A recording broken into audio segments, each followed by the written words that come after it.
The insurance company said my client's car had missing or damaged dashboard parts, faded, oxidized trim, engine covered in oil, and worn out tires. Then they took money off of her payout for every single one of those things. There's just one problem. None of it was true, and we can prove it with pictures. I'm Chase Rasmussen, a personal injury attorney in Arizona. When your car gets totaled, the insurance company hands you one number and hopes you take it. Most people do. Today, I'm going to show you exactly how they build that number, where to look for mistakes like these, what to ask before you sign anything, and what your options are if you want to keep the car. First, the basics. After a crash, if the cost to repair your car gets close or passes what the car is worth, the insurance company declares it a total loss.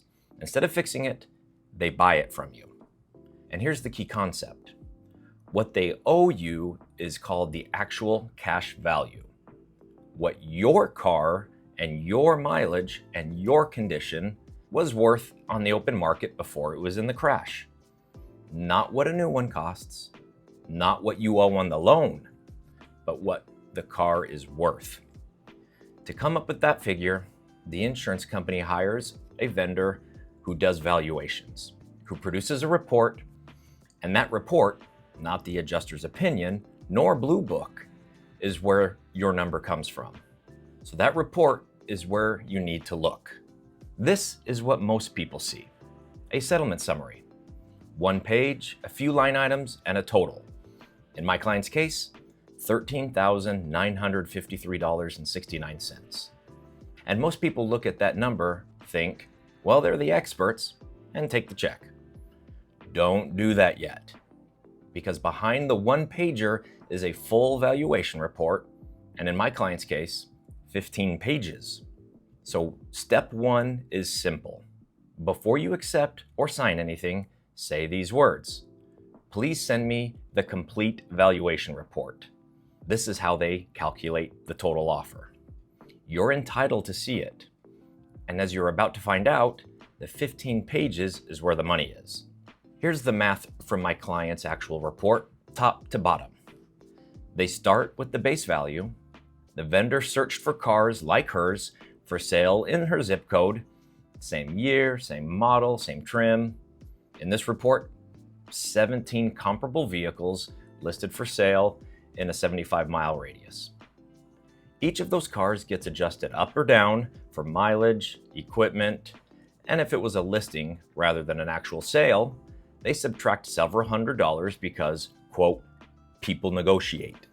Average out those 17 adjusted prices, and the base value is $13,401.68.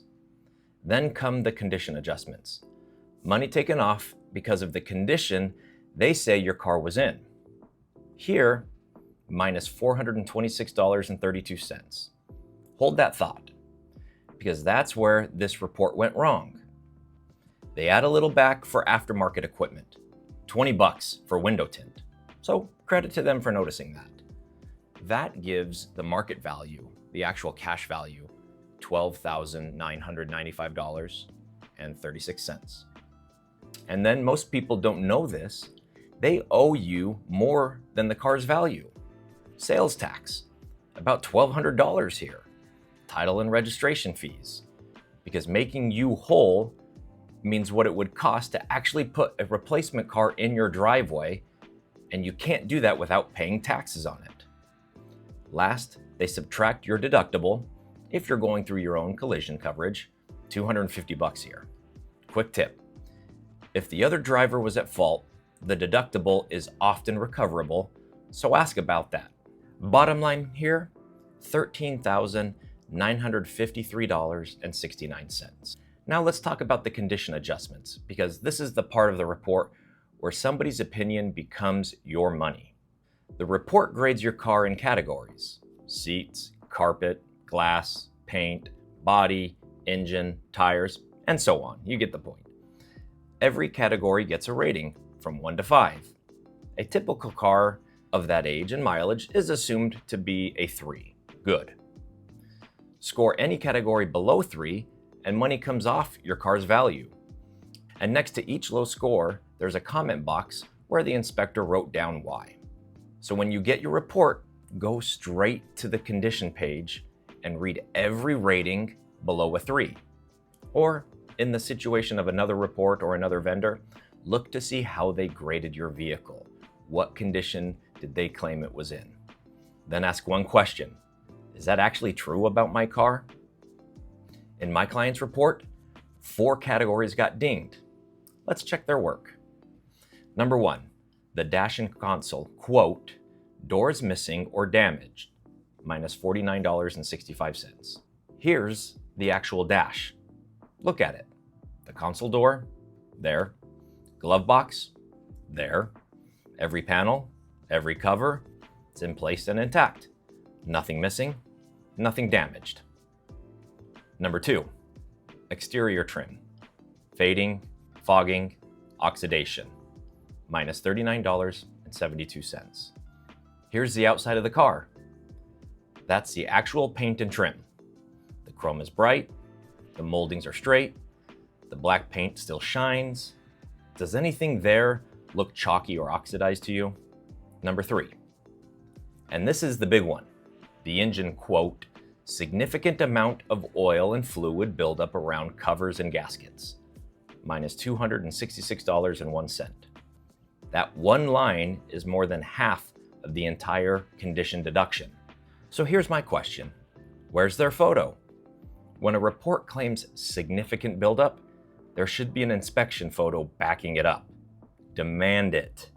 Because if nobody can produce a picture of this oil-covered engine, why is it costing you $266? And number 4, the tires rated fair, minus $70.94. Here's the actual tread on her tires. Look at those grooves. That's healthy. And she purchased those tires a little more than a year ago. Add it up, and it's $426.32 taken off this car based on claims the photos just don't support. And not enough people are pushing back. Nobody except you, because it's your car and you're the one person who knows what condition it really is in. So here's your playbook. Before you accept any total loss offer, ask the insurance company a few things. 1, the complete valuation report. Every page, not just the offer letter. Number 2, the condition ratings with the inspector's comments. Anything below good is deducting money. 3, the list of comparable vehicles. Check them. Are they really your trim and close to yours? Are they actually near you? Remember, location of car makes a difference. An Arizona car is likely valued more than a car from the East Coast because it is less susceptible to rust. So make sure that they are comparing vehicles near you. And 4, the proof behind every deduction. Photos, inspection notes, anything. If they can't back it up, dispute it. And how do you dispute it? With evidence. The day your car is deemed a total loss, better yet, the day of the crash, photograph everything. The dashboard, the seats, the engine bay, the tread on all 4 tires. Walk around the car. Those photos are exactly how we challenge this report. Send those photos to the adjuster in writing and ask them to correct the valuation.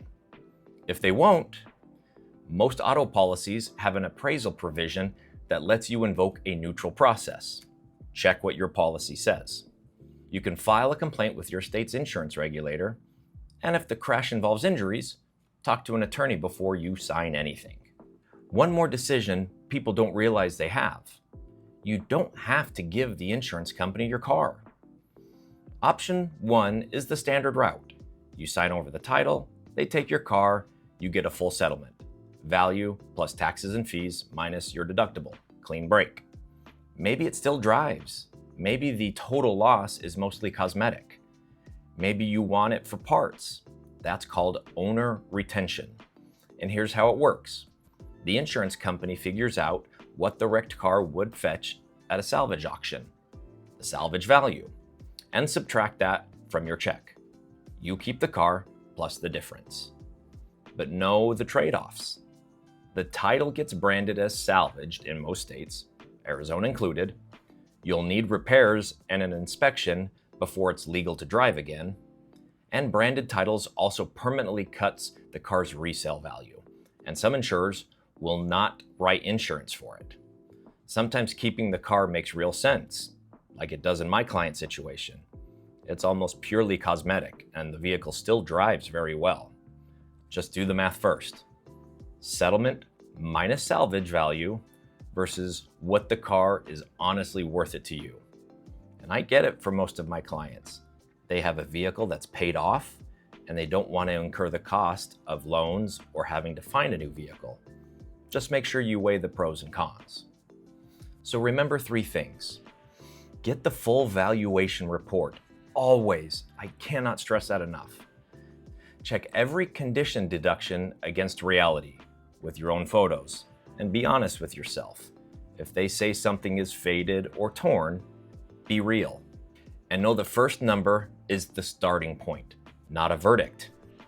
Quick disclaimer, this video is for general education and not legal advice, and every claim, policy, and state are different, and it's worth consulting with an attorney. The situation I'm giving you here is for Arizona, so you may want to consult with an attorney in your area, but the overall advice is applicable throughout the United States. And if this video is helpful to you, please subscribe, because I make these videos to help keep insurance companies honest and to help you save money. See you on the next one.